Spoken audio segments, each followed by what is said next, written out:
Shut up, Wes. Will you be reconsidering it?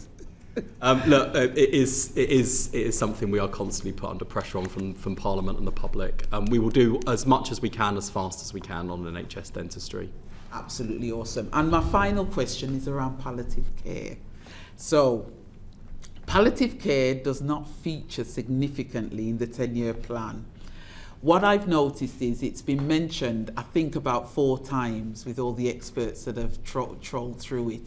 And also in the index, you mentioned something about palliative care, but it wasn't actually, nothing was said on palliative care.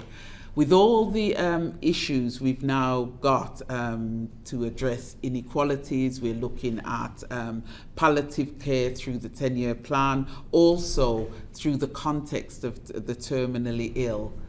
How are you planning to address palliative care going forward? Because that is becoming, I'm going to use the word from last week, a burning platform.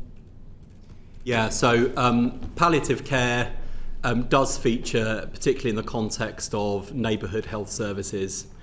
And I feel very strongly, and having seen palliative care in a range of settings, and frankly a range of quality of provision, the principle we want to see in palliative care is the same as the rest of the NHS, which is giving people real choice over the care they receive, when they receive it and where they receive it. And for some people that'll be in hospices, for some people that'll be the comfort of their own home.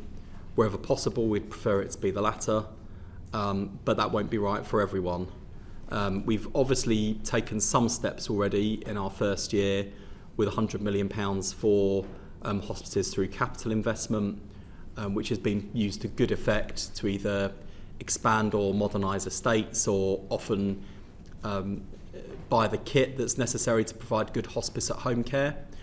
And the £26 million Children Hospice Grant, I know, has made a real difference as well. Whereas if we talk to the sector, what they're saying is they've used over 70 million of that 100 million to do the national insurance payments. So it's only left them with, I think, about 24 million. This is what they're telling me. And what they've said is this is going to become a burning platform in months to come, because that money is running out, and some of the organisations are actually saying now that they will be closed in the next 6 months to a year if they don't get the support they need.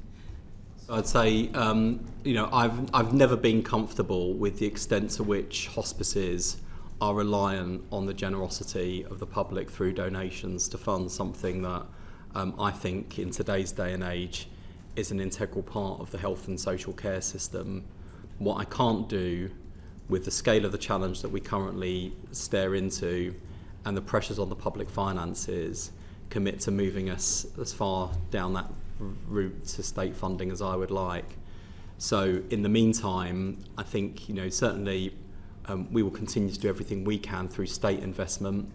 I indicated at a reception recently for Havens House Children's Hospices, which serves my constituency, and we had Hospice UK and Together for Short Lives and other amazing charities there. I think it's worth us looking at what we can do with the sector to see if we can leverage in more support through things like match funding and other schemes to try and get more investment into the sector. So we're open to those sorts of conversations. And I know they appreciate that. So my last point would be, when will you start considering working with the sector to look at a new strategy, read the way forward? Because that was talked about last year, and the sector really do want to work with the government, like many others, to just get to that point where they feel as if they're being heard and being inclusive. So how long will we be looking at the government really starting to work with this sector? And it just needs to be a few words. Yeah, and we do engage with the sector. I will certainly pick up your line of inquiry with them. But the second thing, I know there's been an initiative for a commission on end-of-life care, which has been established. It's independent of government. We'll be following their work carefully and looking at what they recommend as well. Thank you, Wes. Can I hand you straight over to my second committee member, and it's Joe Robinson. Afternoon, Secretary of State. I'm going to stick with some of the bigger themes that we dealt with at the beginning. In fact, you've already touched on some of them. And I'm going to quote, "Investment has to be accompanied by reform. The NHS has to be redesigned around the needs of the patient. Local hospitals cannot be run from Whitehall. There will be a new relationship between the department and the NHS, etc." Presumably that's an underpinning principle that leads to things like your decision to abolish NHS England.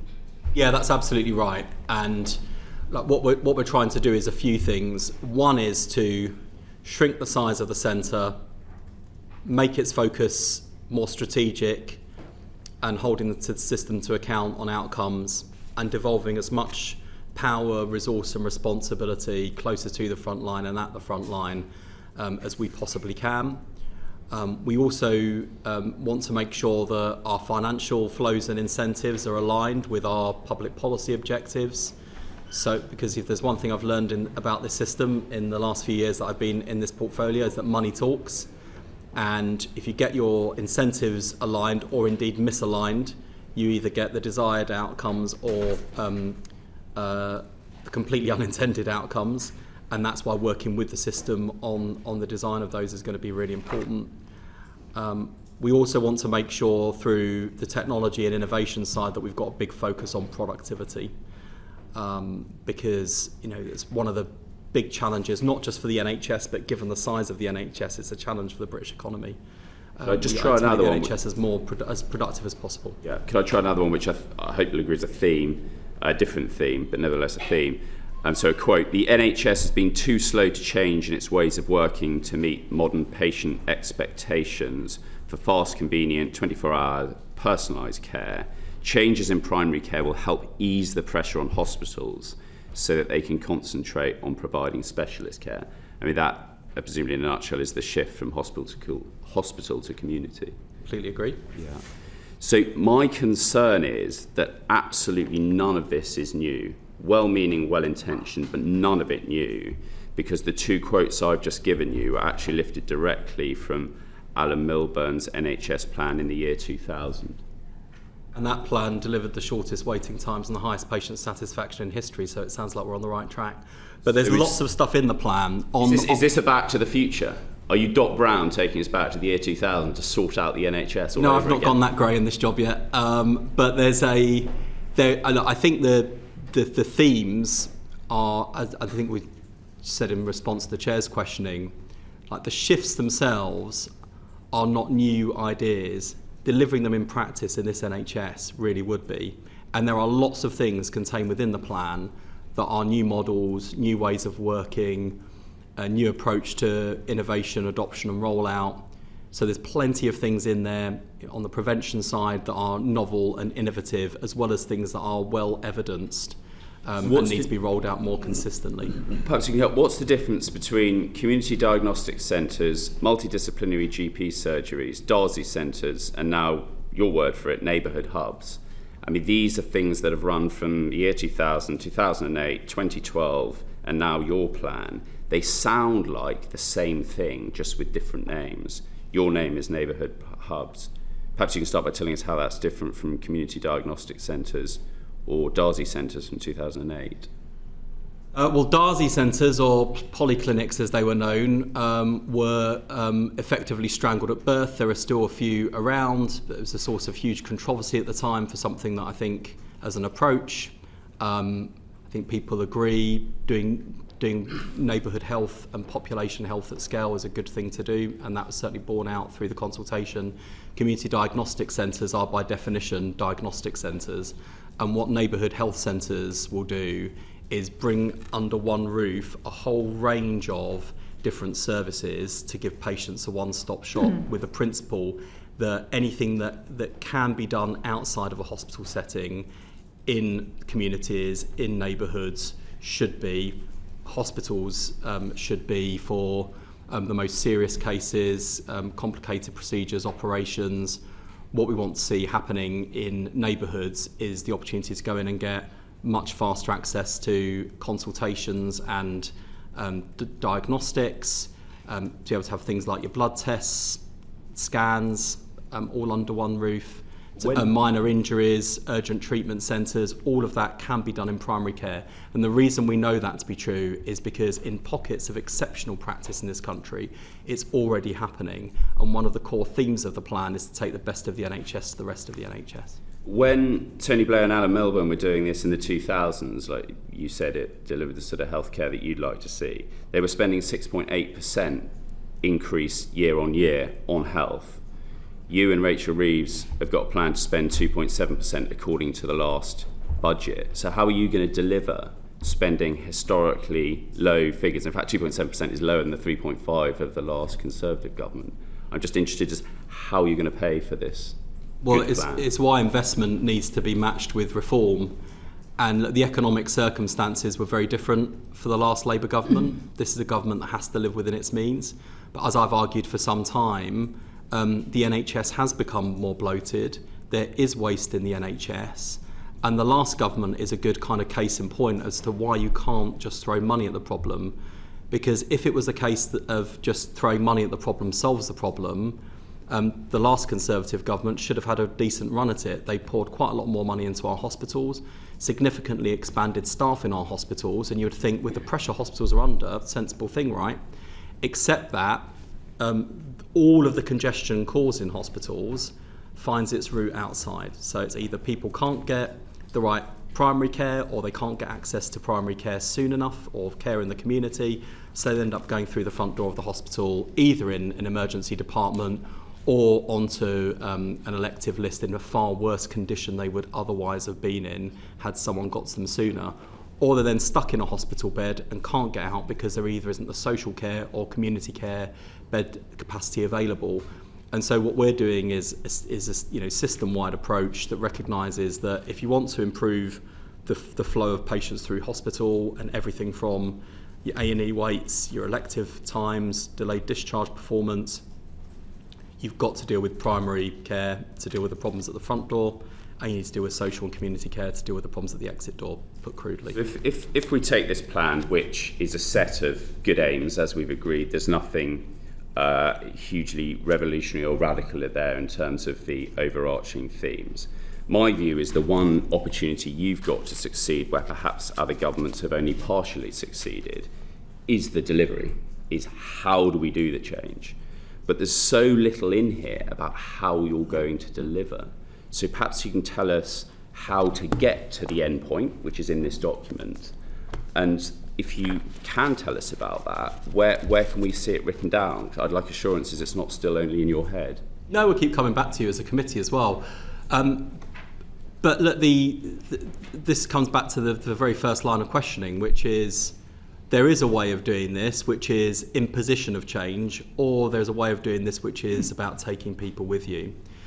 So on everything from the new governance arrangements for the reinvigorated foundation trust model, to how integrated health organisations will work, to how we'll deliver neighbourhood health, we'll be doing that with system leaders. We'll be setting some people free to go faster than everyone else and to show us what the future looks like. And then others will follow. And the Chancellor's on board with the money? She is, yep. Good to hear. And the budget and the spending review, and I know that the public finances are under pressure. That's why I was sensible enough to bring the Chancellor to the launch of the plan. Thank you, Secretary of State. Oh, thank you for that, Joe. Can we go swiftly over to Becky, please? Thank you, Chair, and thank you for coming along today, Secretary of State, Sally and Sir Jim. If we can move on to population and public health, please. So if we continue your theme, Secretary of State, about money talking, could you please outline to the committee how the finances are going to align with your sickness to prevention shift? And specifically, in 10 years' time, what percentage change should we expect to see in these areas? Oh, I'm definitely not going to write the budget for 10 years down the line.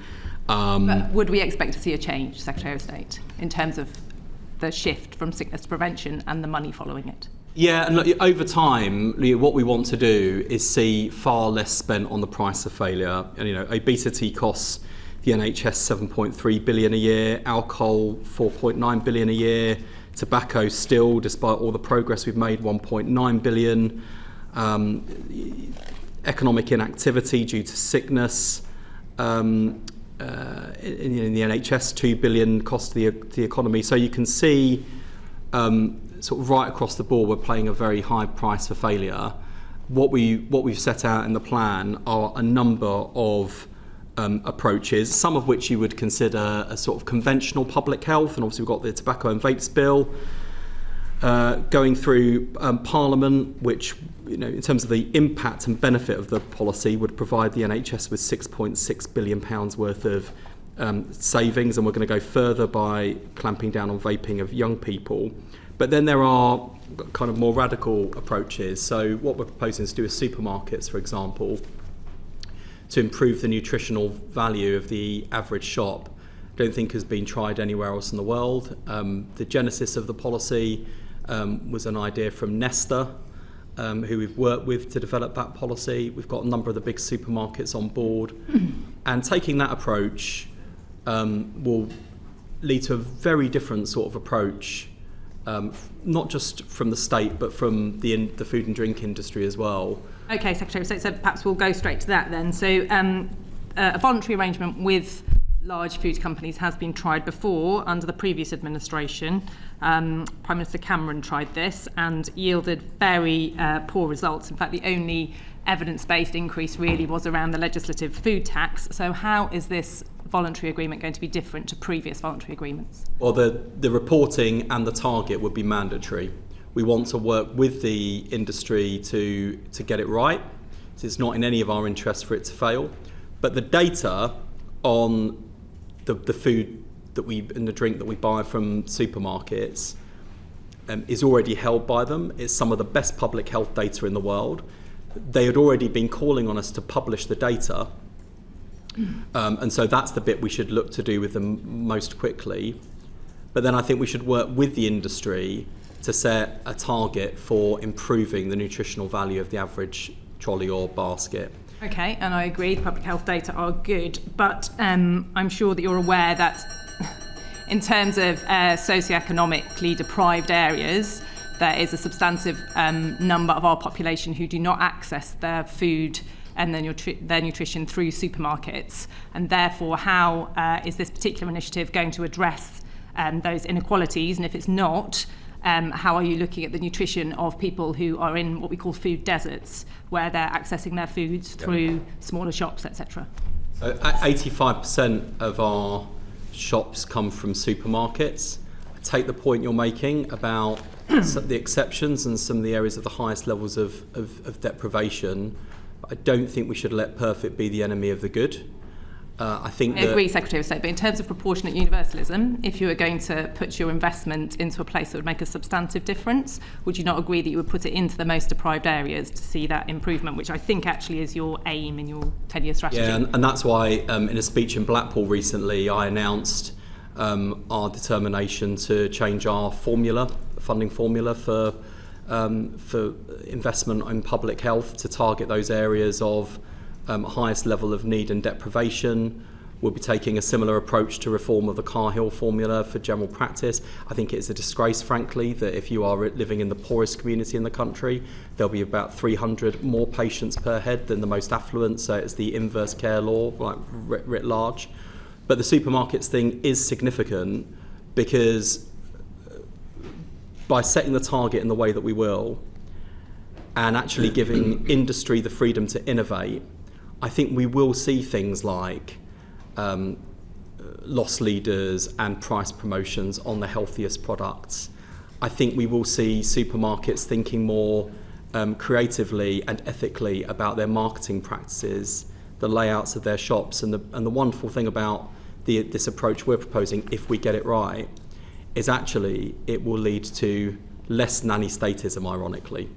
Because rather than having the Secretary of State trying to dictate, price points, promotions, location of the chocolate in the supermarkets, and anything else that I might be tempted to meddle in to make the nation healthier, if supermarkets are driving towards the goal of more nutritious sales, they will know their customers best. They will know what works well in terms of nudging people in the right direction, and that's why I think this sort of partnership approach, I think, is the like the third way between kind of nanny statism on one hand and being very directional, or kind of just taking a step back and being completely laissez-faire about it.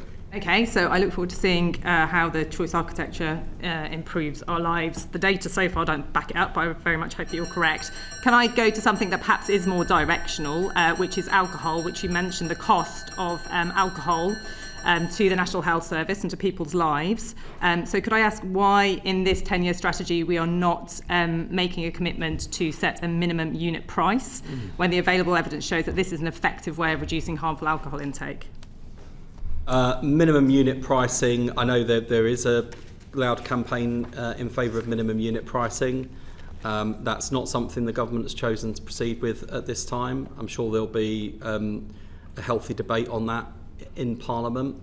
What we are proposing to do is give the consumer more health information. It is a bit daft that you can, get more nutritional information about a can of fizzy drink or a packet of crisps on the shelf in the supermarket, but when it comes to the number of calories in a pint versus a gin and tonic or a gin and slim versus a glass of wine, we don't make that information available to consumers, and I think we really ought to.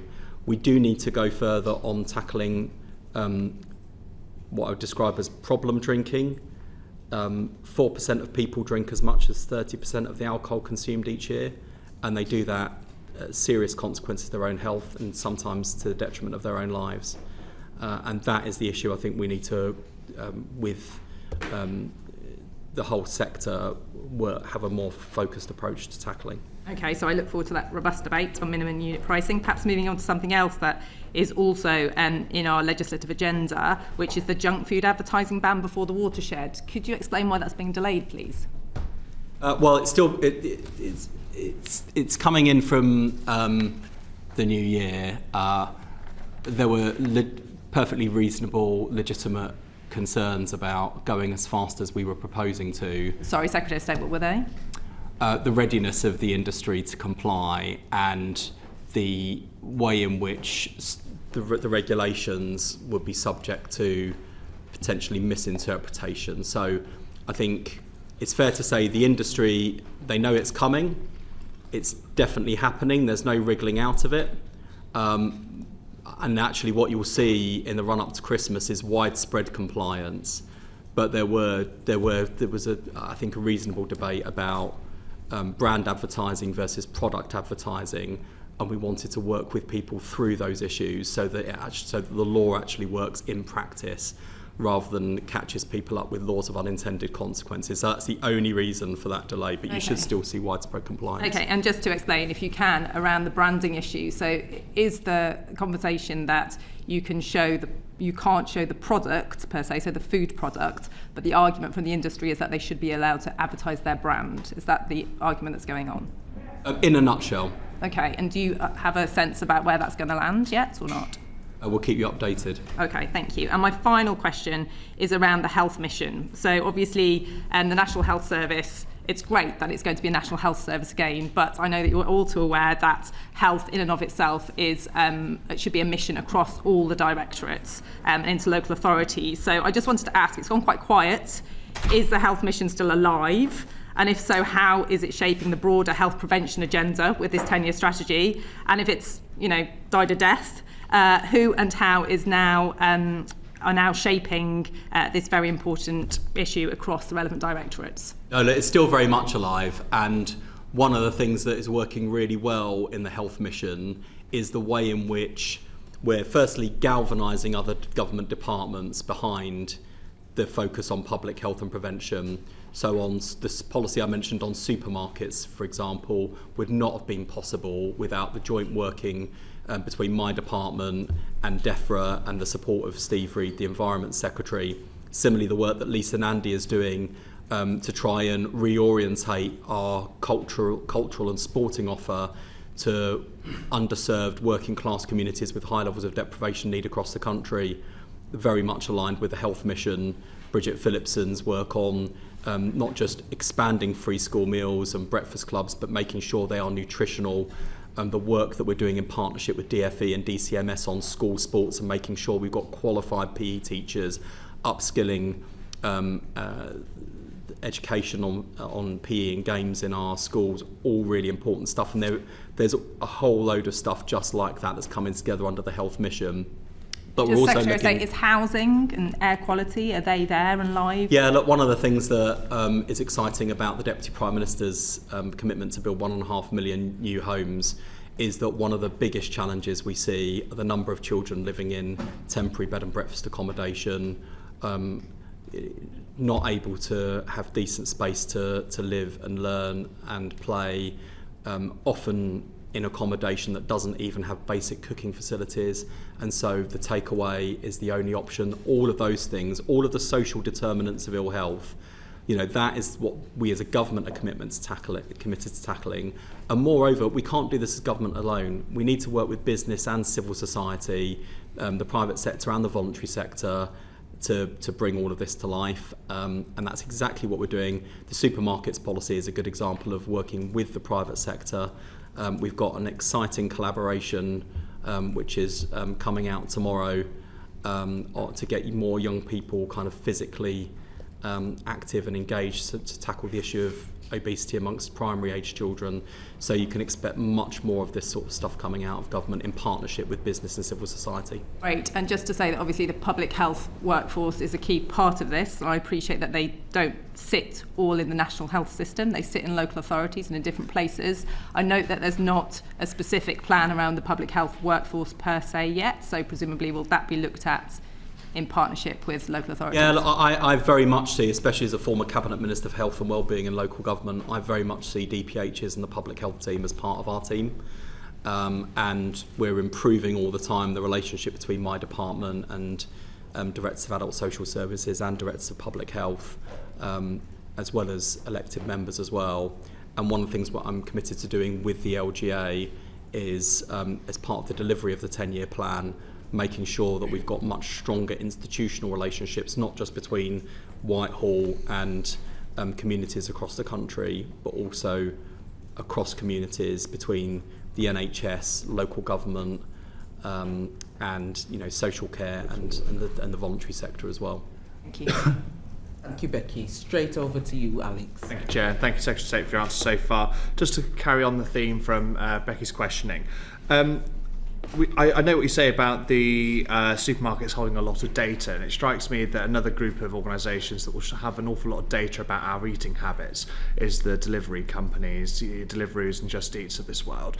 Is there any work the department's doing that is thinking about maybe bringing them into a similar type of arrangement that we have, that you're suggesting with the supermarkets, so that we can tackle the takeaways and the slightly less healthy food habits that some of us might have? Yeah, I think the out-of-home sector has got a role to play, and I think you're right, and this is potentially the way in which we can help to improve the picture in the SME part of the sector.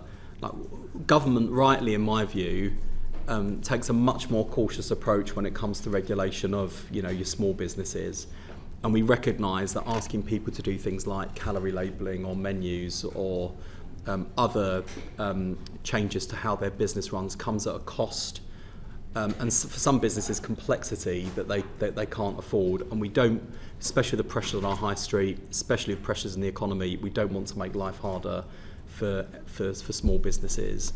And look, I enjoy takeaway as much as anyone else, so on all of these things I'm not coming at this from the point of view of being the fun police, as one or two drivers to my house would attest when they're dropping off my takeaway. But those sorts of platforms like Uber Eats, like Deliveroo, they do actually have a lot of really valuable information about their customers' eating habits and about the food that's being sold through their partners in the sector as well. So I think it's fair to say they've got a different starting point to the supermarkets, but we are absolutely committed to working with the out-of-home sector. Great, thank you. I'm going to move swiftly on, given timing. You mentioned in your response to the Chair some of the criticism about going through a period of consultation. I guess what did you learn from the consultation on the 10-year plan that you didn't know before you started? Oh, loads of stuff. I mean, even on prevention, we sort of went in asking questions very much about the NHS, and I know that the public do care about health and well-being more generally, but we didn't expect the sort of visceral reaction we got from people who were saying, if you're not doing public health and if you're not doing prevention, then this plan isn't going to work. So there was a real awareness on that and pressure from the public, which I think is really important, especially in a political context where we're often kind of told that, doing stuff on public health kind of gets kind of resistance from the public. Actually, a lot of what we heard was, help us make healthier choices, help us make easier choices, help make activity more affordable. I think the other thing that we learned, if you take the technology side of things, both from the public and staff side of things,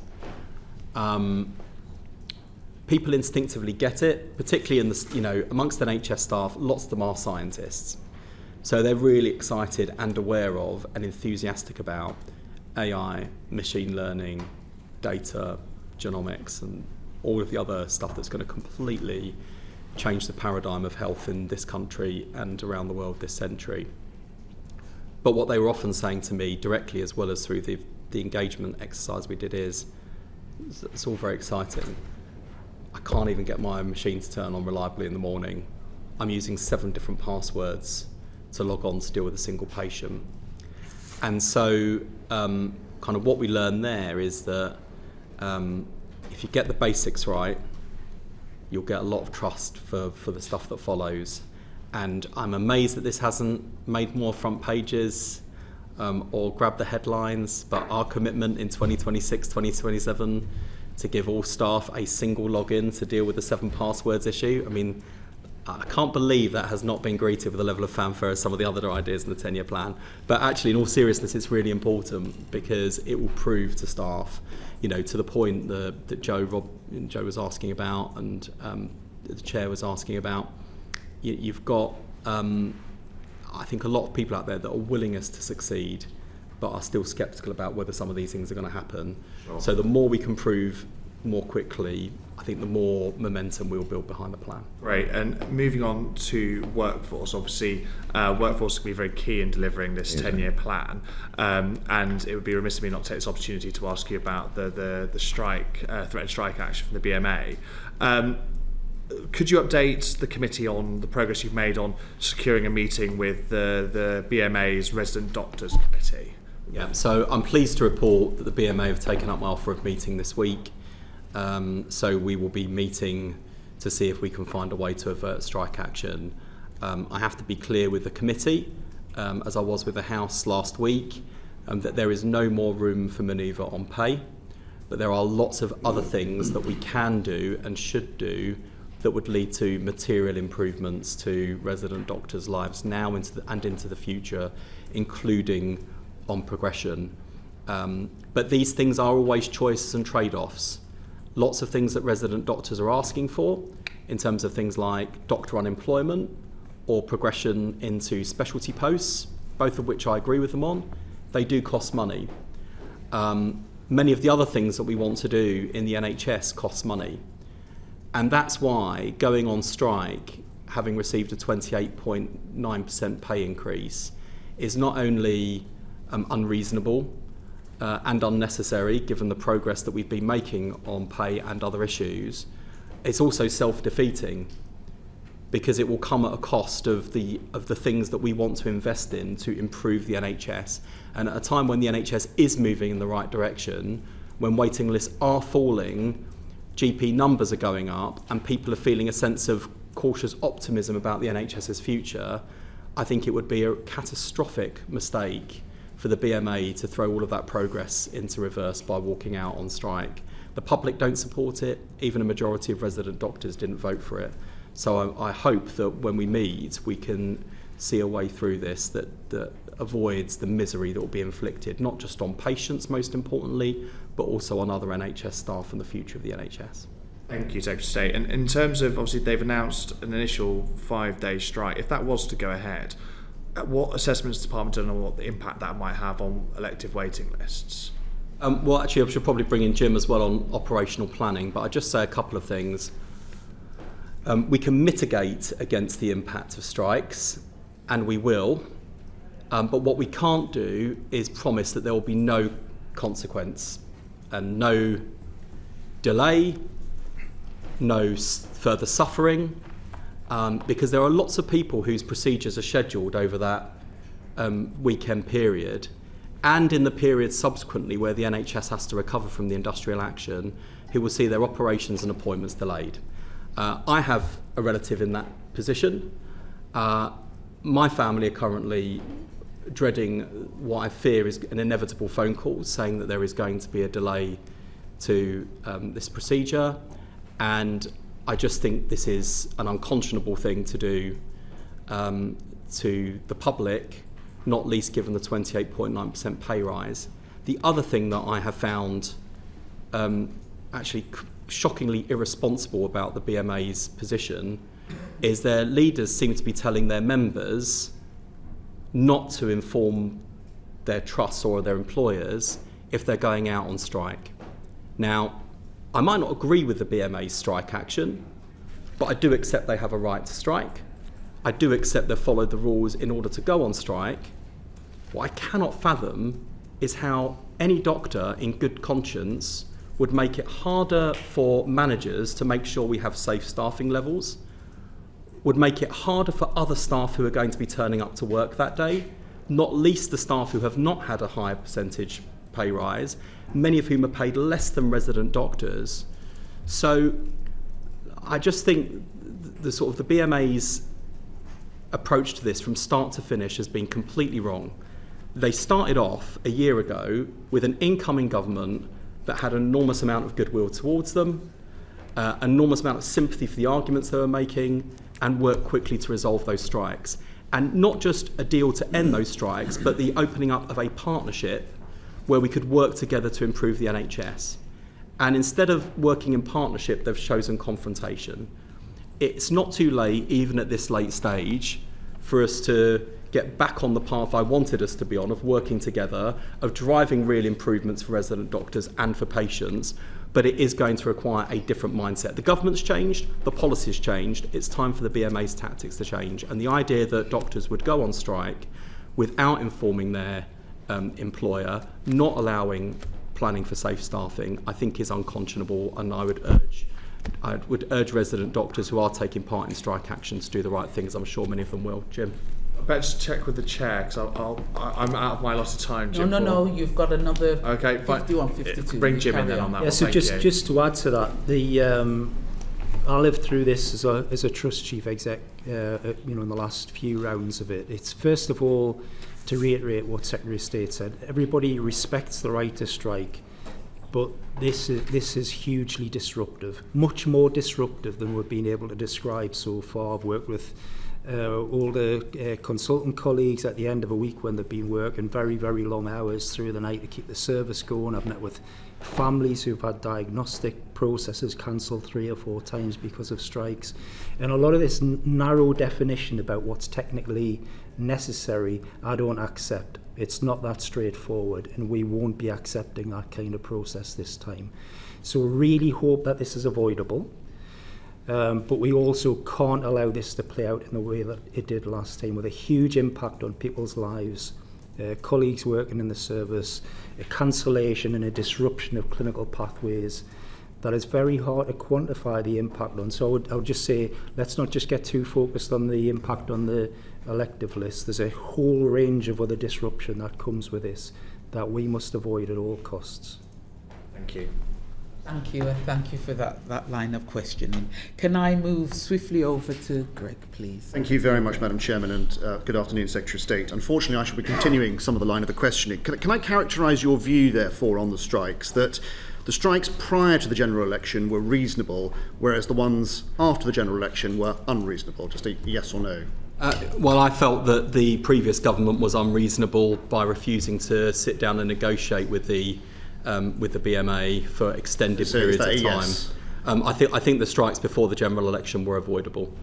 So what do you think has changed with the BMA to change them from a reasonable organisation to an unreasonable one? I suppose what I'm saying is, what have you done or not done? Oh, I didn't say the BMA were entirely reasonable throughout the entire period. Well, what have you done or keeping not, with their history, but what have you done or not done, Secretary of State, that has made them come to this point of view?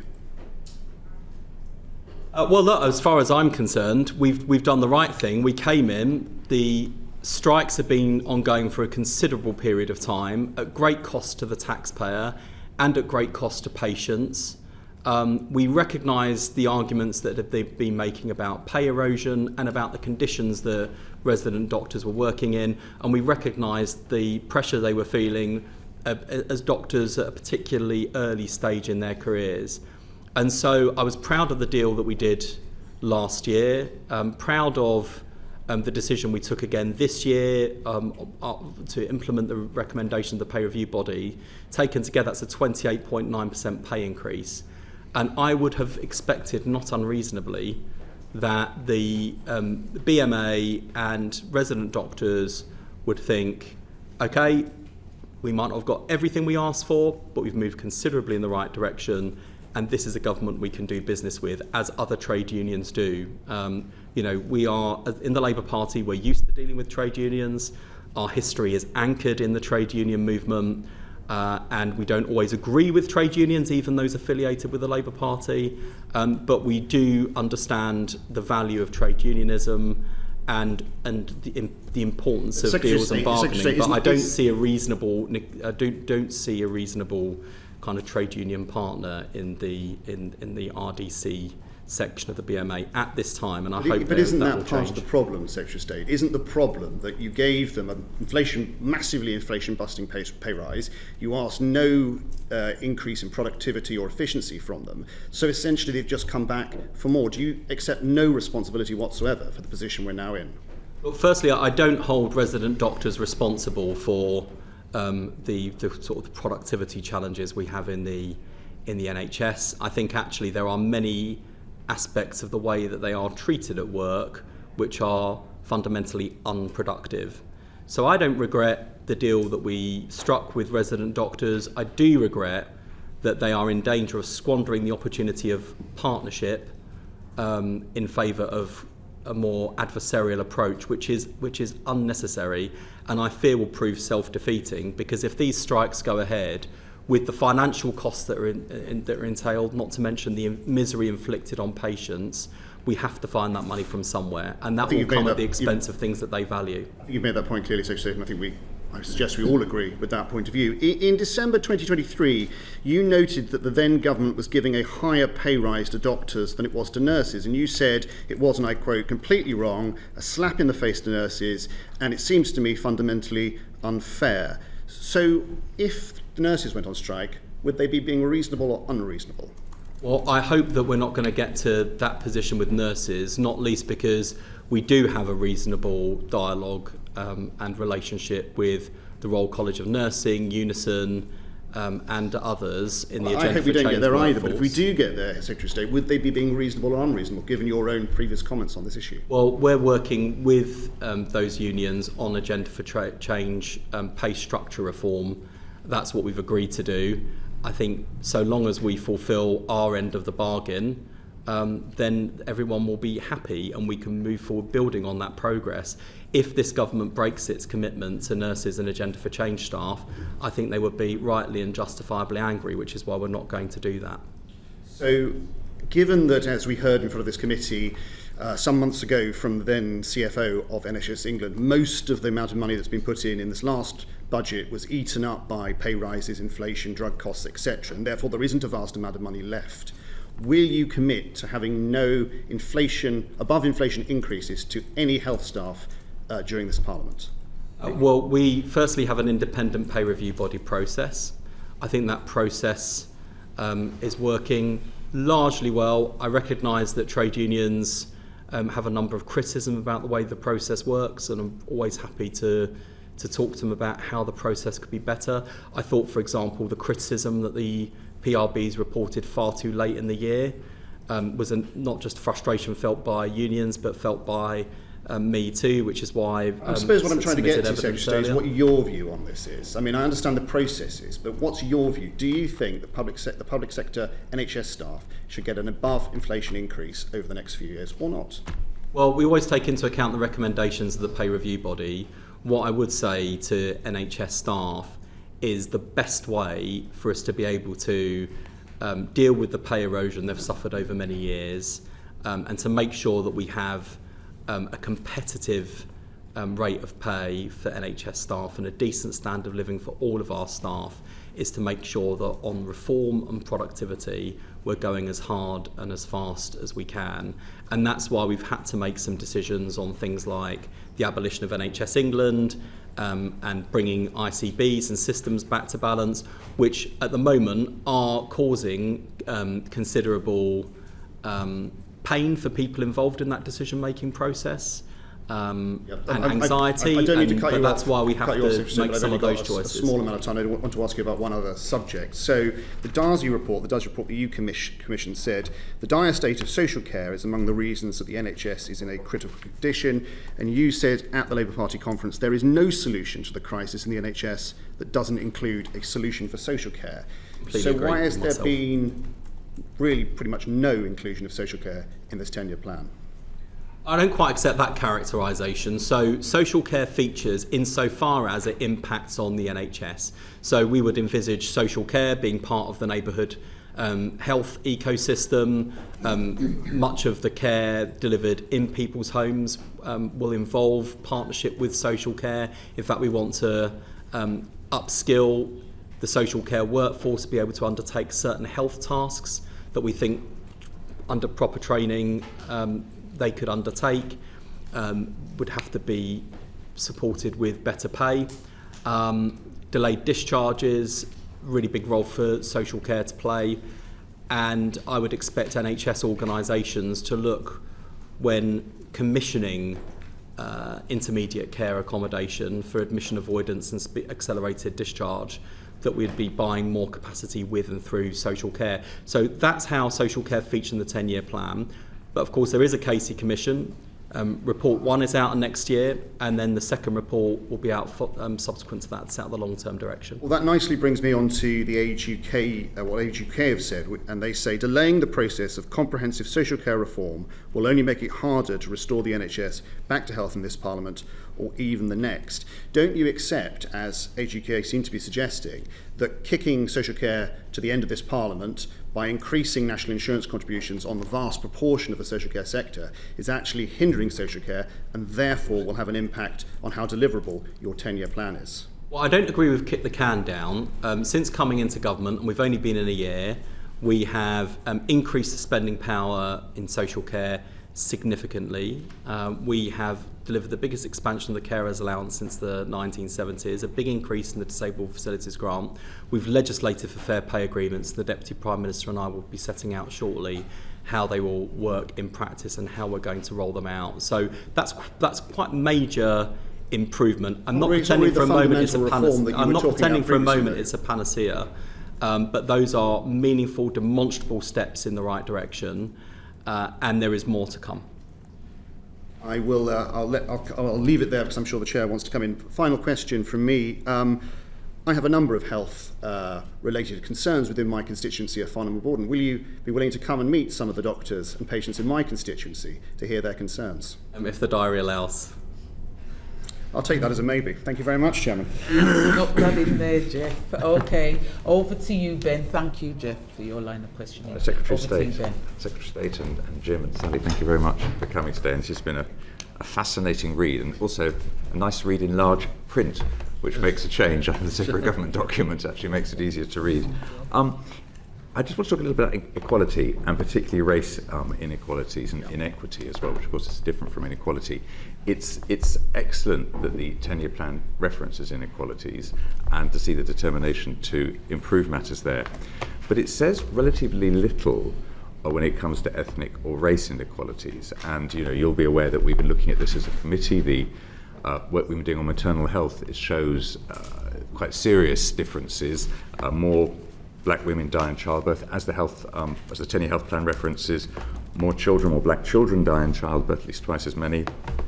There are lots of examples of that. Do you think that there should be more in the implementation plan which you're bringing out about tackling racial inequality, particularly structural racism in the NHS, than there is in the 10-year plan itself? Yes, I mean, I think, unfortunately, this is a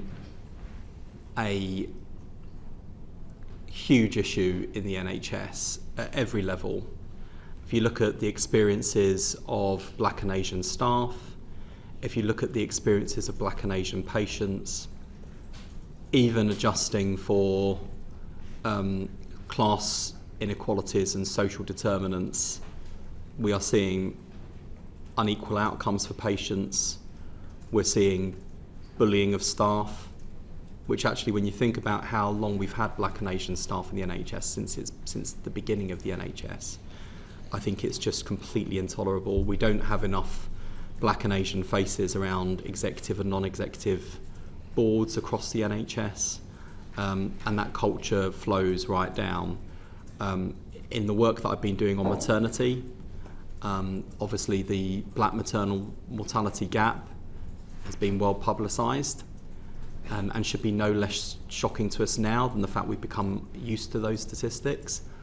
But what I was really, really shocked by, talking to some of the victims of NHS maternity scandals, were the patients who described, and patients and survivors, I should say, being described as a kind of a problem. One woman told me that she had been told, well, I thought you were a strong Black woman, as an excuse for the fact she hadn't received enough pain relief. Yep. Asian women described as divas. And so, yes, there are health inequalities that need to be tackled, and some of that is about public policy, some of it is about social determinants, and the sort of the wider inequalities and things like genetics, disposition to certain disease and all the rest of it. We've got to deal with that using good science and good quality care, but that does not explain just the overt as well as unintended or unconscious racism that we see in the NHS. So given that, and it's very interesting you talk about within the NHS, and I've been looking at the figures for the staff surveys which are published for 150 NHS organisations over the last few years. And it is quite shocking because the figures for 2022 on whether you feel that you have had fair career progression, whether you've been discriminated against by patients, whether you've actually, other members of the public, whether you've been discriminated against by other members of staff, have actually got worse in the last 2 years. Jim, is this something you recognise and something that you have ideas about how you want to tackle it? Yeah, absolutely. So this will be something we really want to elevate in this next phase. So from a staff satisfaction perspective, but also patient satisfaction perspective, and try to get behind these metrics and really understand what's driving concerns and how people feel like they're treated. Do you think, given the fact that the figures have got a little bit worse over the last 2 years, and actually all the time I've been looking at it, which is over a number of years, they get a little bit worse each year, do you think the NHS doesn't have an idea how to tackle it? And if you do, what would you think it could do differently? I think pockets of the NHS have. I think there is evidence where organisations have been very systematic about understanding the data, really tailoring that to local actions that really address the specific issues there. There is evidence that has worked. It hasn't worked absolutely across the board, and we will absolutely be trying to do that and scale that across the NHS. I see. So I'm sorry, Wes, forgive me. I saw Sally nodding vigorously there. I just thought maybe she could come in. Yeah, thank you. So I think particularly when it comes to workforce race equality, there's really good examples where local trusts have tackled and made improvements on 2 or 3 metrics, but they've not been able to shift that to improvement across all of the metrics. So I think there's a task for us nationally to help share best practice. Some of that's about networks, some of it's about leadership programs. So that there's lots of activity that has been proven to work. It's just about how do we scale that across all of our local trusts. And I was just going to add briefly, this is where I think we need to reform our approach to diversity, equality and inclusion. There's a kind of school of thought that says anything that's spent on DEI is sort of like dead weight costs, wasteful, get it out of the NHS. Actually, as we can see through the black maternal mortality gap, or you can see in other areas like mental health, inequality can be a matter of life and death, and it should be the NHS's core business to tackle health inequalities. I think, therefore, we both need to reform our approach to equality, diversity and inclusion within the NHS, and also hold people to account for outcomes, not just inputs and workshops and posters and all manner of other things that people are doing. Because it should not be the case in this decade of the 21st century that black women are 3 or 4 times more likely to die in childbirth than white women, or black men are twice as likely to die of prostate cancer than white men. Absolutely. And obviously it is just simply wrong, it is cruel, it is poor, it's also expensive. And I wondered if this is an area which the NHS RHO has been looking at, the Race and Health Observatory has been looking at, but they've been looking at the cost, the economic cost of racism. And for example, in maternity care, if you get women dying 3 times a year, £1.6 billion compensation is paid out for maternity-related cases every year. In mental health, where black men are 3 times as likely to be detained under the Mental Health Act, or say 8 times as likely to get a community treatment order, they will cost the NHS, this will cost the NHS some £11,000 to £12,000 a year. A white person's costing £5,000 a year. I don't think it's intrinsically the colour of the skin that makes people behave differently. I think it's the way that people are treated that's costing the NHS a lot of money. The workforce, bullying and harassment costs $2.3 billion a year, huge amount of money. Again, it's a particular risk if you're a black and minority ethnic background. There's all sorts of other areas. So the idea of taking what the NHS 10-year plan says about allocating NHS money more effectively to better maximise, split infinitive, but it's in the paper, to better maximise return, is part of maximising your return better, doing a proper cost analysis of the economic cost of structural racism in the NHS. Yes, but I'd also say, because I think sometimes when you illustrate the cost to the economy as a whole, that can be really helpful in terms of elevating something as a priority and kind of demonstrating the impact that it would have if we solved X problem on the cost to the economy. But I think even more powerfully in an NHS context, we can kind of demonstrate the actual cash price of failure. You just did it in maternity. I mean, it is shocking that we're spending more on maternity claims than we are on maternity service improvements. It's kind of no-brainer to me that we need to shift a number of these things in the right direction, not least because it's better value for money, but most importantly of all, because everyone in our country, whoever they are, whatever their background, deserves access to high-quality, safe care where they feel safe and respected. That should be a service that is available to everyone, and the people working in the service should also feel that they are able to bring themselves, their whole selves, to work, and that they should not be discriminated against because of who they are. So you'll be looking at the actual costs that you could save at the same time by not just dealing with racism because it's iniquitous, and no matter what other parties on the right of us say about not doing diversity issues, it's clearly highly inefficient because it costs the NHS a lot of money, taking a very stark view at a time when we have been left with empty cupboards wherever we look. Just talking about the Cahill deprivation formula, and you're going to have another look at that, and that could lead to a different approach towards deprivation. Is that going to be on the basis of geographical deprivation? Are you also going to take racial issues into account, some of the challenges facing ethnic minorities, obviously who often come from poorer communities and are spread around the country, not just in specific areas? So will race equity be part of your Cahill review?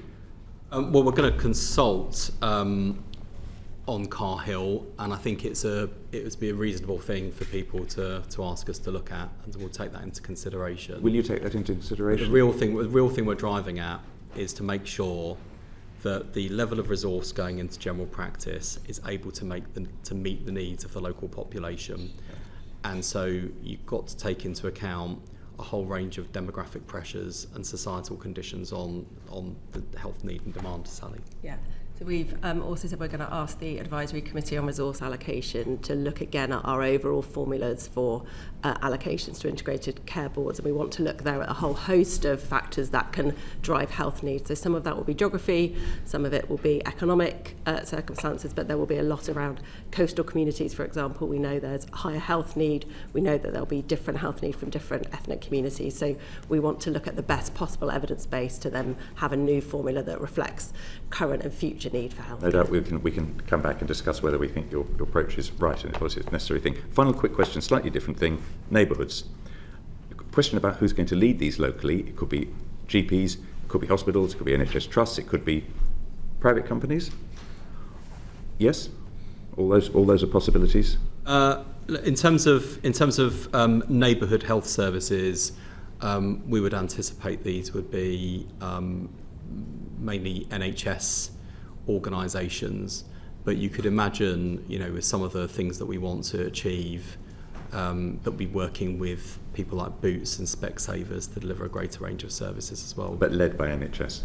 Yeah, always led by the NHS. That's going to require extra resource for whoever's doing it. It's quite a management job, running a neighbourhood health service. Is there going to be extra resource given to whoever's actually managing it, whichever part of the NHS they're doing it from? Or are they going to be expected to manage it and set up these new neighbourhood centres within the existing budgets? Well, I think there's two different things. There's neighbourhood health, and in terms of leadership of kind of the needs of the local population, and then there's neighbourhood health centres. So in terms of neighbourhood health models, of course, with any new provider organisation, you would obviously they'd obviously be commissioned and established with a level of management resource to be able to undertake the duties that they're taking on. Neighbourhood health centres, we have done two things. One is we've got the largest capital allocation the NHS has ever had. That gets us some of the way in terms of meeting the capital needs and pressures on the NHS, but we need to go further. The Darcy Commission identified, I think, undercapitalisation about £37 billion with the best will in the world, and even if the Chancellor is able to find more public resources available for us, I don't think we can anticipate over the course of this spending review or over the course of this Parliament that it would be sufficient to deal with all of that undercapitalisation that Darcy diagnosed. So we do need to look at alternative private investment options. That was in the government's infrastructure plan as far as neighbourhood health is concerned. We are treading cautiously. Proud though I am of the record of the last Labour government and what it did to waiting times and patient satisfaction. PFI led to large costs and in some cases very poor value. Very poor contract management. We need to improve contract poor management. Contract management. Thank you very much. Thank you. So we need to make sure we learn those lessons and get this absolutely right, Jim. And just to add on that, from a management leadership point of view, what we've been trying to do, as Secretary of State said, is shift the leadership focus up through the chain into the centre and more local. So there may be some additional management resource short term to help develop neighbourhoods, but the idea is it'll be more productive management time over time spent locally rather than through an oversight and assurance process. Thank you for that, and thank you for that, Ben. Can I hand swiftly over to Danny, please? Thank you very much. Thank you, Secretary of State. Just to follow up on that question, I was going to ask about capital spending in the health service and as part of the 10-year plan. In terms of the NHS neighbourhood hubs, will there be any specific capital investment to enable the rollout of neighbourhood hubs, or is this solely leaning on a future? Yeah, we've committed during this Parliament to sort of 40 to 50 neighbourhood health centres. We think we can roll out during that period. If we are able to leverage in more external investment, then obviously our capability and capacity to do more is better. Without private sector investment, the 40 to 50? Yep. Fantastic. And there'll be specific capital funding available centrally to enable, when would just be local systems under them. That's helpful. And in the PPPs, learning the lessons of PFIs, you've touched upon it slightly. What will be the kind of assurance process of local agreements? Will the department provide kind of very clear guidance to avoid the contracting mistakes that we saw under PFI? Yes, so we'll be setting out some clear rules and frameworks that people can work within, specifically addressing the issues from the past, and over time, model contracts, model approaches, those sorts of things. So we don't replicate things all of the time, but that will be something that will be developed over the summer. Also, just in addition, as well as PPP or traditional capital, what a lot of people are finding is there's a really good council facility, or there's an already quite new health centre that could be reallocated and redeveloped as part of this thing. So what we want to try and do is nurture all of these things at the same time, as long as it delivers on the principles and the outcomes we expect. Well, thank you. And the plan talks about private financing of revenue generating assets, so car parks, other kind of facilities, energy facilities. Will we expect increasing patient charges for car parks, for food, for other associated goods to enable this capital investment? Shouldn't expect that. So you're kind of confident that patient charging through these other routes won't be seeking to shift the cost of this onto patients, but this is a really important thing to open up. There's an awful lot of commercial appetite out there in the NHS for the development of, say, pharmaceutical production, or laundry services. One of the things that was being explored in the northeast before I came to do this job. So there's an awful lot of stuff there where there's a potential market opportunity. Was previously constrained under the old rules, and now is possible under these rules. Thank you. And so we've seen strategic health authorities and PCTs become CCGs and ICSs, then ICBs. Now we've got ICBs kind of light plus ICOs. Do you think the structures are suitably different to drive different outcomes? Do you think the fundamental issues about financial flows and incentives to prevention are significant enough? Do you feel the role of public health and social care are strong enough in the new structures?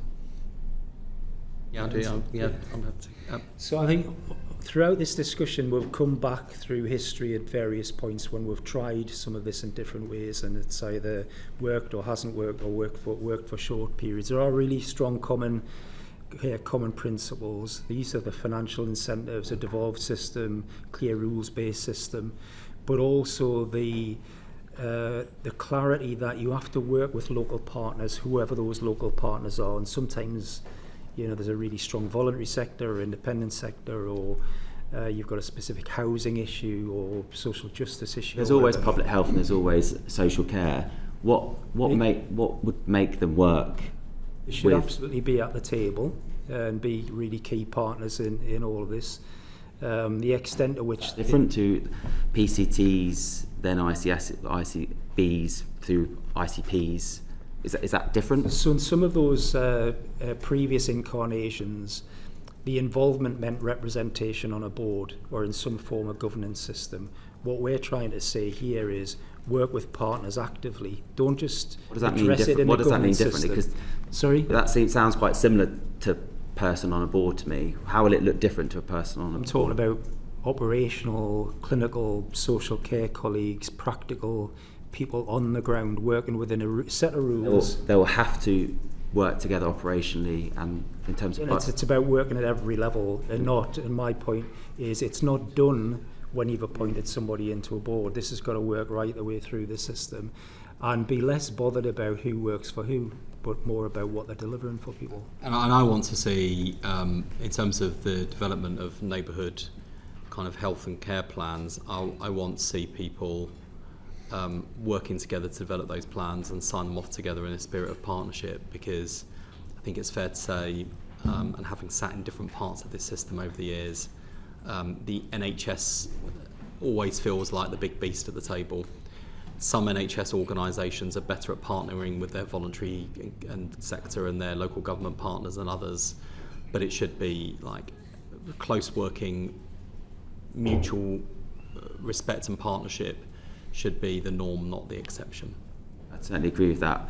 In terms of patient power payments on financial incentives, what would stop under patient power payments sync hospitals developing, or sync services which are already struggling financially? Patients then move their care or seek to move their patient power payment to bigger trusts, more successful trusts. How does that go kind of with the spirit of ensuring areas of deprivation get better services, not worse services? So the first thing to say is we're going to trial this approach initially, because it's never been done before, and on something like this, I wouldn't want to just roll this out across the NHS without making sure there aren't unintended consequences. But the purpose behind it is to give the patient real bite in the system. At the moment, it is extremely easy to dismiss and ignore patient complaints and concerns.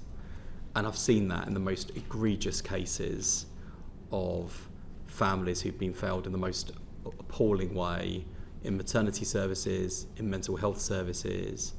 I've spent a lot of time in the last year meeting with people I would characterise as victims of the NHS.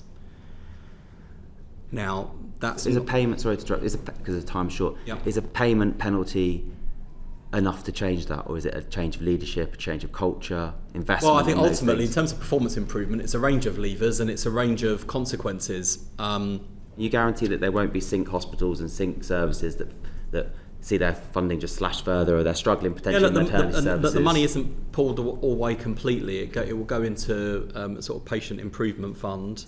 And, everyone from ICBs to NHS regions have oversight of services and financial performance, as well as quality and safety. So there are checks and balances in place.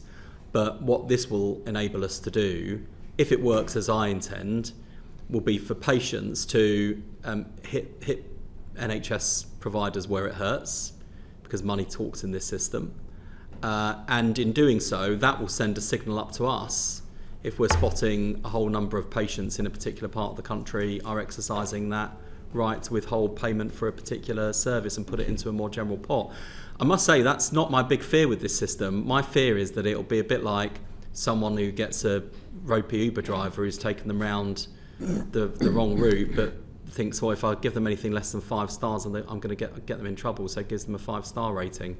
I actually think there's more likely to be that kind of kindness bias in this system than the opposite, but we'll see, and that's why I want to trial it. I want to give patients more kind of genuine power in this system, and choice, convenience, ease, like those are all sorts of things that patients will get through the app. They will feel an improvement to their experience, but I also want to give patients more bite.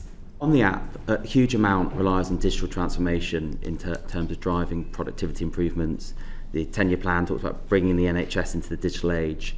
Who will be accountable for the digital transformation? Who will lead the digital transformation? Will the functions that were NHS Digital in NHS England transition to DH? Will resources maintain the same at that function? Yeah, Jim, do you want to say more about that? Yes, so we're working through that currently. The current plan is they will transfer as functions and transfer it into the DHSC. Are they equally resourced as they are now? Well, everything is subject to the cost reduction that's already been announced. How will we do more? How will we drive a digital NHS if we see less staff working in digital functions? I think we've heard ICBs are also reducing headcounts by 50%.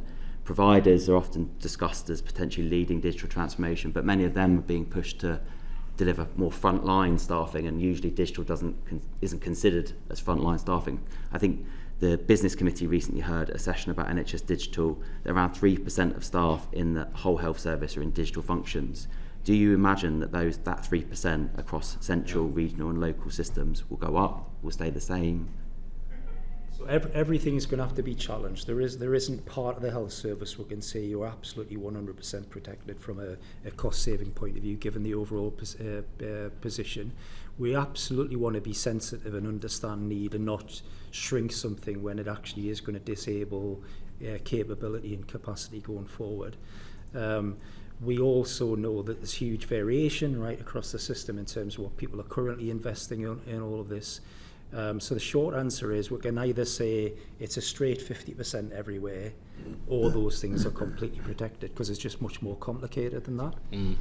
And we've got £10 billion has been allocated in the spending review. Which is really welcome, but in terms of delivering that capital investment, if staff in the NHS are cut dramatically at all levels to roll out that capital spending, are you not worried that we might see more poor private sector contracting for digital products, more reliance on contracting and failed IT projects of I old. wouldn't anticipate staff in this area being cut dramatically in the way that you suggest. I think Jim is absolutely right.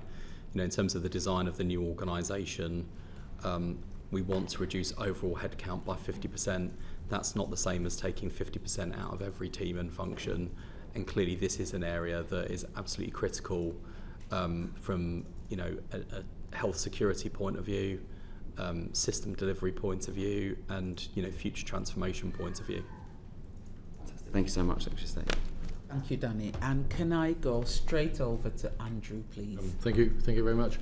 I want you to succeed. I want this to succeed. The values are unarguable. I think the shifts make a lot of sense. I mean, no one would argue that we need to shift from prevention to sickness, and therefore, we want the process to succeed. In the case of shifting from hospital to community, I just wonder whether, the question is how, and it's like changing the wheels on a moving bus, really. I mean, how can you do that when at present we know there is the pervasive problem of corridor care, of ambulances queuing, of avoidable deaths in emergency departments as a result of the pressures at that level?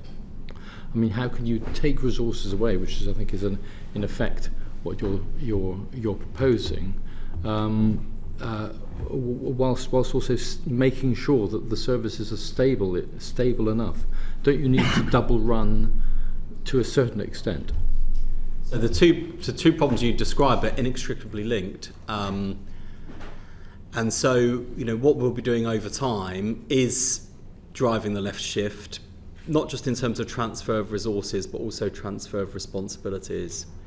So there are lots of things from diagnostic tests and scans through to minor injuries and urgent treatment that can and should be done in primary and community care, as far as I'm concerned.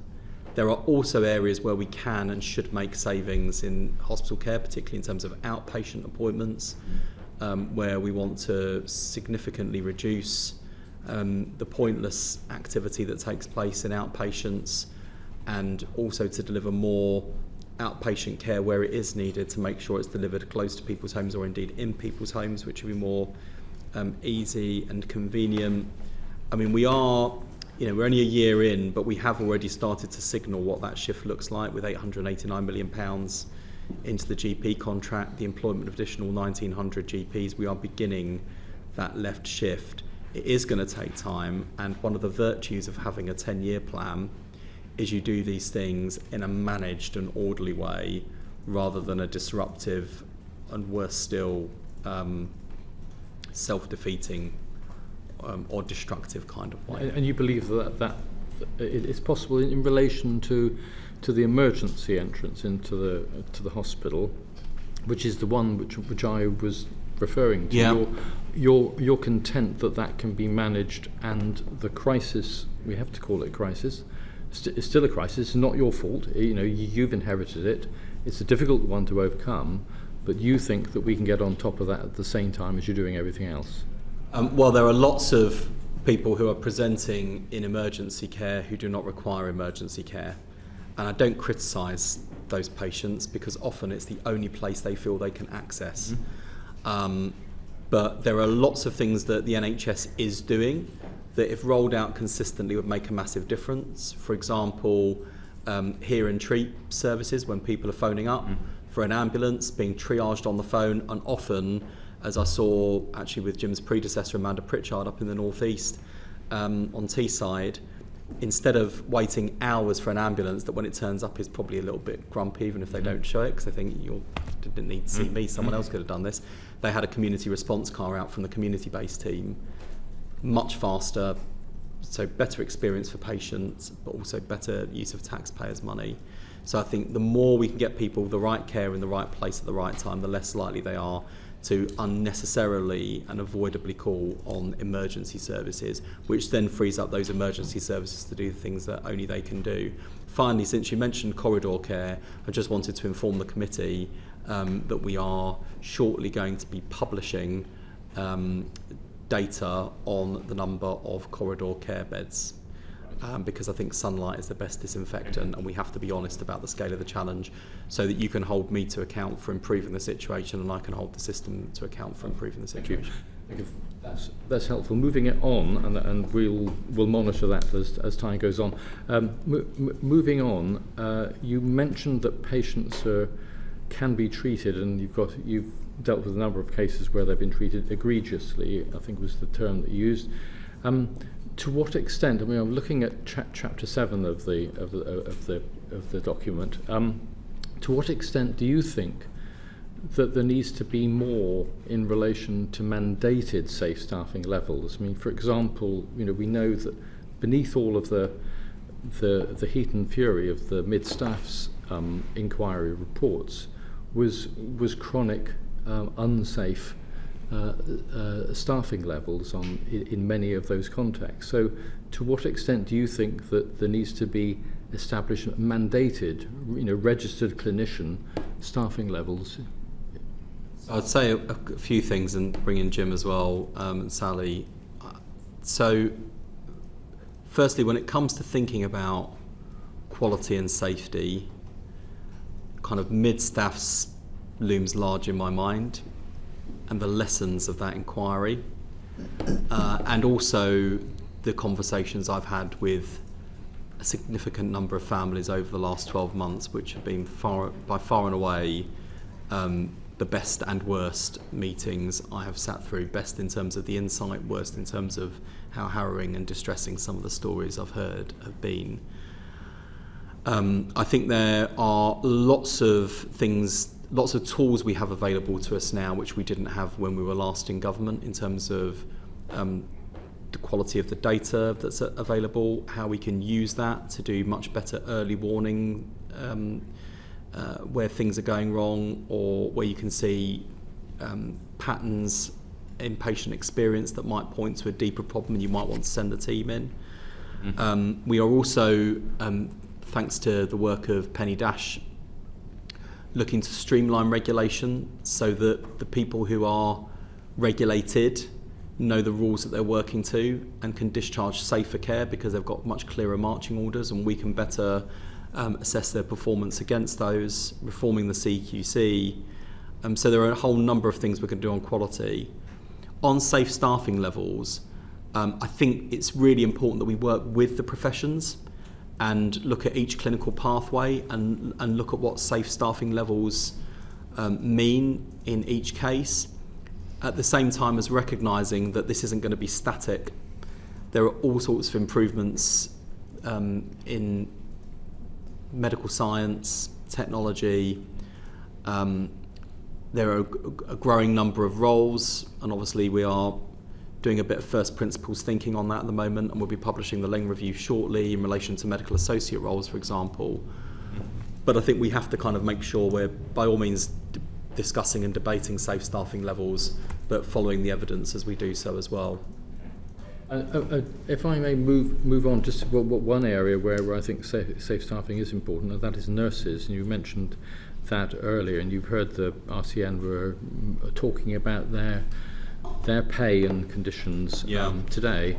And obviously I know that, Sally, you come from a nursing background yourself, that very often you'll have people who go into nursing who commit their whole careers to it and finish on band 5, which can be at the top of the spine at £37,000. I mean, someone who's committed their lives to that profession and to end up at that level. Do you think that is sufficient? The majority of them, end up in that situation.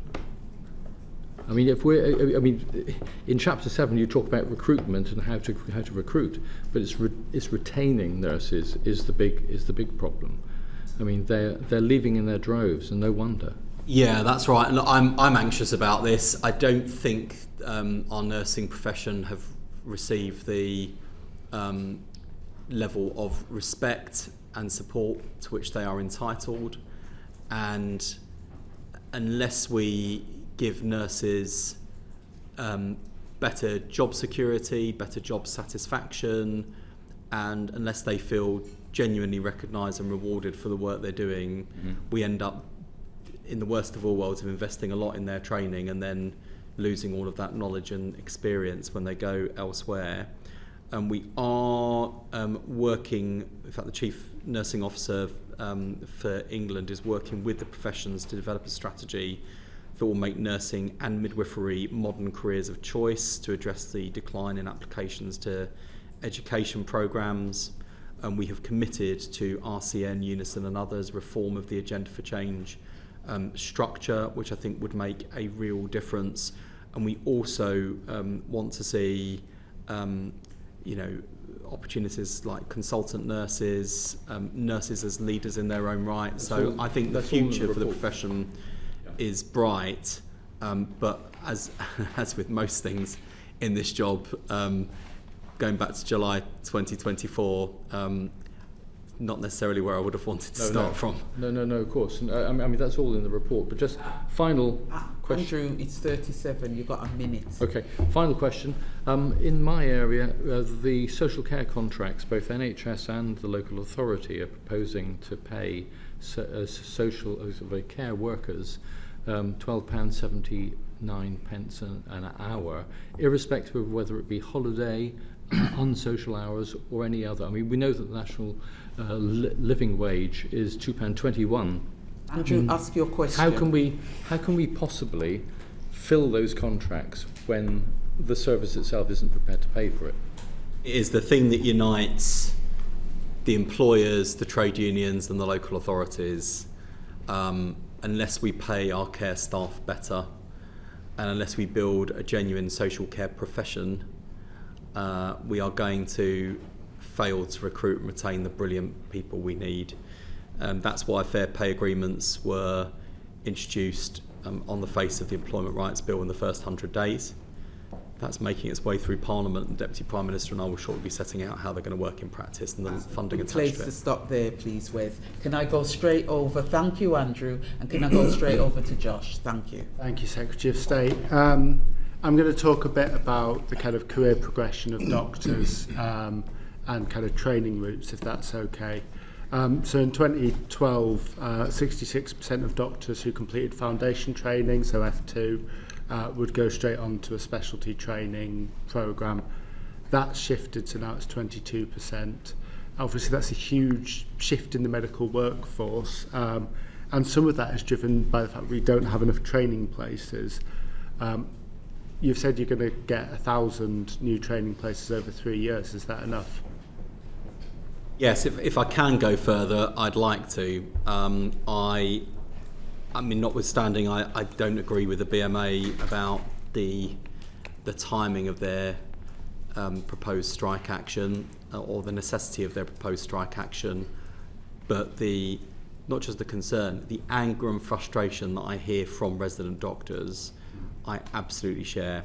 And as I've said to many of them, the best pay rise that they can get is going from being a resident doctor to a consultant. That if we can deal with the bottlenecks issue, that will be better for them, better for patients and the NHS, because we need more of that clinical leadership capability. So we're now also seeing just a massive increase in the number of doctors going on to SAS and LE contracts. Is the answer to that a more formal role for SAS and LE doctors, or is it to get training sorted and to get other routes onto the medical register? No, I think you're right. We've got our workforce plan that we're currently developing in light of the 10-year plan. The previous workforce plan just wasn't in the right place. A number of its assumptions were flawed. If we continued the rate of growth that the long-term workforce plan had assumed, then by the end of the century 100% of our population would need to work in the NHS. I think we can all agree is implausible, to put you said something else then. And so therefore we are developing a workforce plan that aligns with the strategic direction set out by the 10-year plan. And I think that also offers us an opportunity to deal with some of these thorny issues that just haven't been dealt with and have led to resentment in the profession. Sally? I'm sorry. I mean, I get that, but I'm just trying to work out kind of what does our doctor population look like? Because I mean, we all know that resident doctors deliver most of the care, as do SAS and LE doctors. So what does it look like? Are we going to have a greater proportion of SAS and LE doctors, or are we going to get the SAS and LE doctors into formal programs through into being kind of at a higher level of training and being... You're tempting me to preempt the workforce plan. But those are exactly the sorts of questions we need to address. Yeah. It's like the size, the shape, the capacity, the capability of the future workforce. Yeah. There was a brief mention in the 10-year plan about simplifying routes for SAS and LE doctors onto the medical register.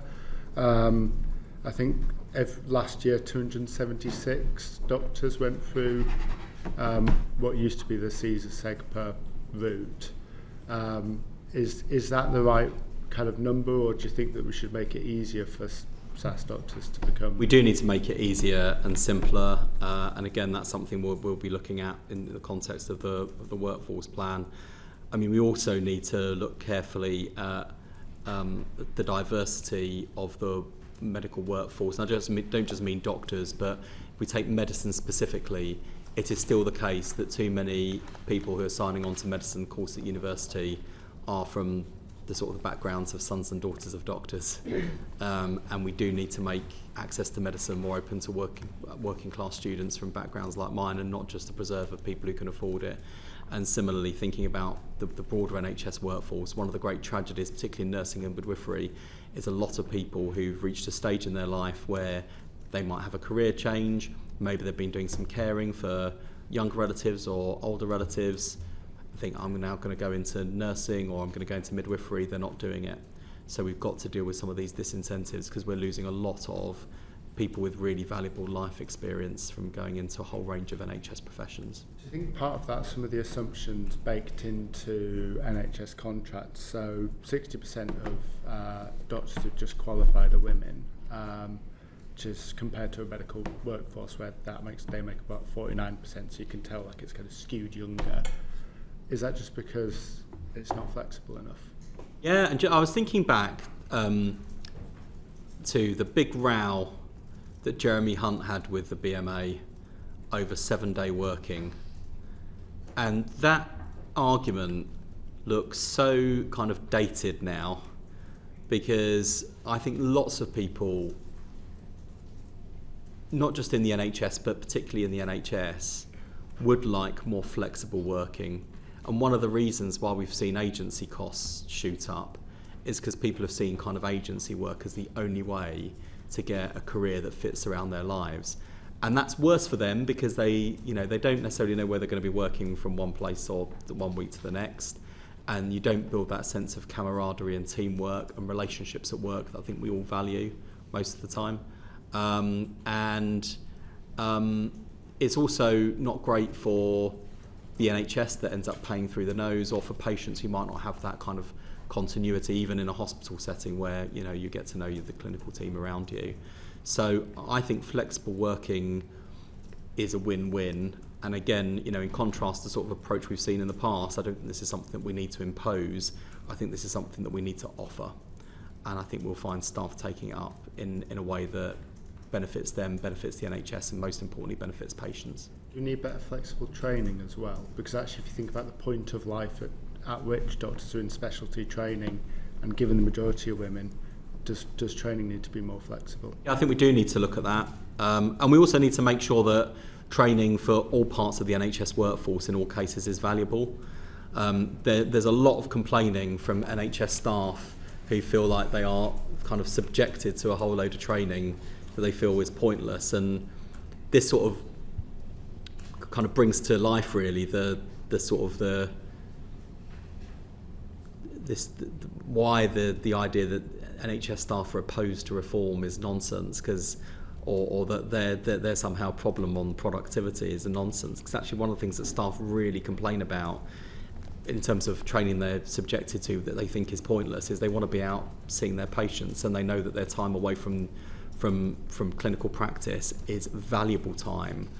And so, we've got to make sure that we're using their time effectively and asking them to do things they need to do, genuinely need to do, or offering them development opportunities where we can, rather than subjecting people to training they think is a pointless waste of their time. And how are we going to make sure we've got people in the roles that we need for the future? Because obviously it's much easier to train a doctor into the specialties that we have at the moment and the specialties where we have more people. But actually, if we're going to have more people, GP training is a particularly difficult one to train the right number. How are we going to incentivise that, and how are we going to get that shift? Yeah, we do need to look at all of the training routes to make sure that they are relevant to what modern clinical practice will look like and the way in which these roles are going to evolve with medical science and technology. And we've also, I think, part of the challenge with general practice and with district nursing, for example, they've not had the best rep with medical students when thinking about where they're going, or nursing students when thinking about like what they imagine their nursing career to look like, because they've been seen as on the slide or going through a bad time. So if you're reading all the time in the newspapers that GPs are overworked and burned out, and constantly seeing GPs given a kicking because people can't get an appointment, you're not going to think, oh, do you know what, that's where I want to go to work. Or similarly, with district nursing, there's been a sense for some time that part of the profession has sort of been on the wane. And actually, the pitch I want to make to the doctors and nurses of the future, as well as other allied health professionals, is that community, neighbourhood health is where it's at. It's where some of the most exciting medicine will be practiced. It's where you can make the most difference to patients in tackling health inequalities. And I think that will really speak to the values of the generation that's coming through and what they want to achieve. So I hope that we'll see a good deal of enthusiasm for working in general practice or working in community teams as district nurses and all sorts of other roles. One final question, Secretary of State, and it's a bit from left field, but you said community and neighbourhood health is where it's at. Earlier you said social care will be the the door out of the NHS. We've talked a bit about funding, but actually this report is brilliant, but it is very light on social care, and it points just to the result of the upcoming Casey review. I don't feel that it grasps the nettle quite. Do you? Would you like to see it grasp the nettle more? And how can we be confident that between now and the release of the Casey review, social care is going to be in a better position? Yeah, well, without reeling off the list I gave earlier, I think things we've done in the first year of this Labour government have been significant and substantial on social care. But I recognise it's against the backdrop of much wider challenge and crisis in the social care system. What you'll see next year from Casey is a set of recommendations and effectively marching orders, because it's Louise Casey, about what we should do for the remainder of this Parliament, and then the long-term reform agenda, which I think involves a much wider national conversation about what we need from social care, how we fund it. That will come following that. So it's not like there won't be other big things going on in social care between now and then. I mean, what we're doing on fair pay agreements is in itself a significant reform. But I do understand. I don't really know about fair pay agreements. I'm not sure if this is. Josh. So. We'll come back to you on that. Thank you, Josh. Can I go over, these are snap questions, snap answers we're asking for. So, Greg, over answers to I'm you. least good at. Well, yes, unfortunately, I doubt you're going to be able to do this in a snap answer, but I look forward to writing to me. Sir Jim, in an answer to me earlier, the Secretary of State suggested that he didn't see it being the role of resident doctors to be involved in productivity and efficiency. Is that your take on this, or is there a role for resident doctors in any part of the workforce to be part of that? I don't think he said that. I think he said we shouldn't blame resident doctors for the productivity problems that the NHS has got. So we've all got a part to play, and our approach to productivity will look at things in the round, the workforce, technology, the estate, etc. All that's in hand. But I don't think he actually said what you just said. If I've mischaracterised him, then I apologise. But specifically then, where do you see the workforce playing its role in efficiency and productivity? So we want the whole of the workforce to engage in the challenge that we've got. We've got a finite amount of money that's on the edge of what the economy can afford. It's a huge growth over recent years, and we've got lots of patients to treat. So we need everybody to lean in and participate in the innovation, the transformation, the pathway changes that we've all got to play. And it's not possible by just the management system pushing it or certain parts of the clinical community pushing it. We've got to try and do it all together. The best examples of improved productivity in electives, for example, has come from clinical leadership. I agree. And frontline clinical leadership. And obviously that includes resident doctors and other NHS staff. So that's what gives me hope actually about the future. I think they are up for the challenge. They want us to kind of take the brakes off. You would cite an example, maybe the GIRF programme. Yeah, it's very good. Very much. Becky, you came next. What Thank is you. your You want quick a answer? snap question, Snap Chair? question, Okay, snap answer. Great stuff. So gambling, Secretary of State, it's currently in DCMS. There is an increasing evidence base that it is incredibly harmful, particularly the more dangerous products online. What do you think about seriously putting it into the Department of Health and looking at it as an addictive, harmful agenda as opposed to an entertainment agenda? Yeah. I think gambling's a bit like alcohol in that I don't want to stop people from having a flutter. I don't want to stop people enjoying a pint. But in both alcohol harms and gambling harms, what you see are a minority, but not insignificant number of people who experience severe harm. And Just that's where pressing we've it, got you wouldn't to put focus. alcohol in DCMS. Why would you transfer gambling on that? The logic of your argument? Well, alcohol policy is sort of straddles us and the Home Office, and I think in terms of gambling harms, I have a kind of line of sight into it as the Health and Social Care Secretary, but it sits with DCMS. For now. Thank you, Secretary of State. Thank you. And Danny, over to you. Thank you. The committee's looked at child vaccination rates recently. We had a tragic case, an outbreak in the last few days around Alderhay. The 2012 outbreak in Merseyside cost £4.4 million to treat, 20 times the cost of the vaccinations that would have prevented it. The 95% WHO target has not been met. The rates between areas vary, sometimes 30% in vaccination rates. Was it right to downgrade the 95% target? Should it be restored for the system? And are we doing enough to increase child vaccination rates? I mean, firstly, no child in this country should be dying of measles. And I'm extremely sorry to the poor family that's now grieving the loss of a child in those circumstances. I'm sure everyone will join me in sharing condolences. This is why we have got to redouble our efforts on vaccination and to make the case. And some of the improvements in the 10-year plan will help in terms of having digital records of children's health that parents can check into, the digital red book. That'll be really good. So it means that on moments like, over the weekend where someone's read an awful case in the media, parents can just quickly log on and think, actually, did we get that jab? Are we up to date on our vaccinations? And we can also proactively invite people to vaccination. But we'll be doing a lot more on this throughout the remainder of the year in terms of trying to get vaccination uptake because it saves lives. We need additional investment and support to get those areas that are 30% below the highest levels of vaccination in the country up to where they should be. And we do have a significant resource already attached to public health information campaigns. What I will do is write to the committee, sort of given the profile of this issue at the moment, to share the work that we'll be doing to drive up vaccination rates. Jim, is there anything you want to add? No, thank you for that, Danny. Thank you for that.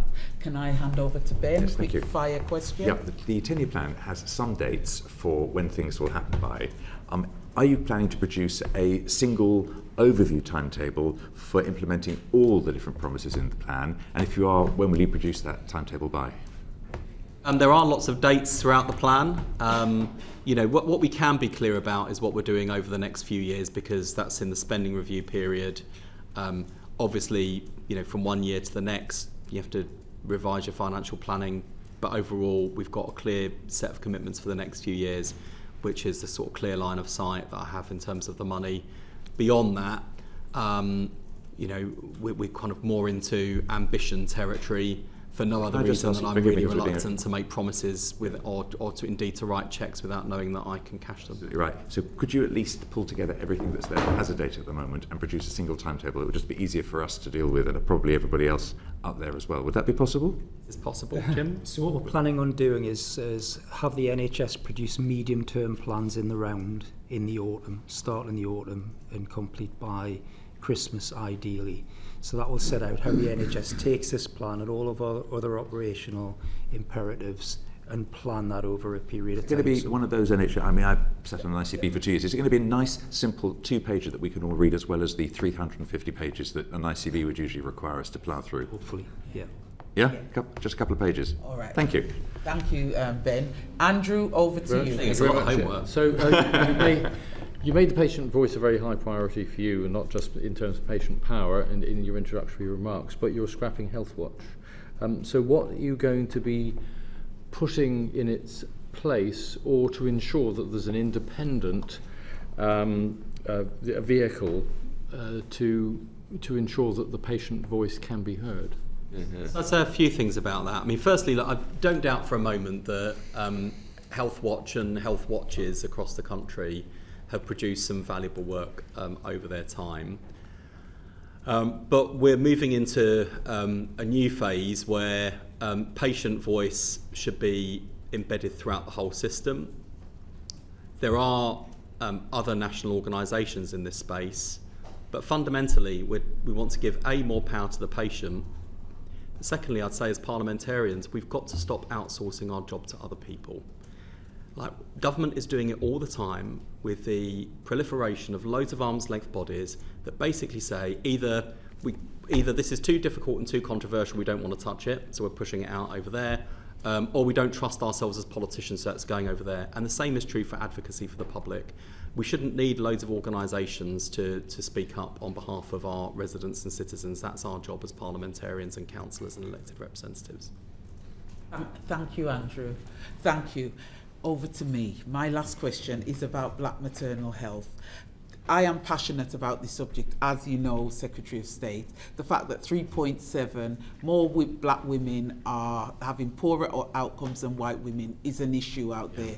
They've talked about this national maternity investigation. Using the 10-year plan, how are you hoping to address some of these issues? If the question is too much for today, I'm happy for you to write the first thing I want to do is just reaffirm to you and to the committee that we will have a target in this area for improving the mortality gap, because I think it is so important. And as you know, I'm trying to reduce the number of targets overall, but I think this is extremely important and morally impossible to sort of justify this gap. As part of the national investigation and the work of the task force, we are going to make sure that the inequalities side of maternity failures is absolutely integral to the work that the investigation and then the work of that the task force does. So we'll definitely be coming back to this topic, I know, but I want to reassure you in the committee that the racial inequalities in maternity care and failures in maternity care is going to be absolutely at the heart of the agenda. If we can't get tackling racial inequalities right on maternity, then I don't think we've got a chance of doing it in the rest of the NHS. Right, can I thank you for that? The 10-year plan will be a topic that we will absolutely be returning to in our future sessions, and we will be hoping that you and your ministers will be able to return to the committee to answer questions, Secretary of State. And also we're really looking forward to having Jim Mackey in September to go through the ICB reforms and finances in more detail. Good luck, Jim. So, I think we've been pussycats. On that note, can I say thank you all for coming, and you've done a great job in a short space of time, and the committee. Order.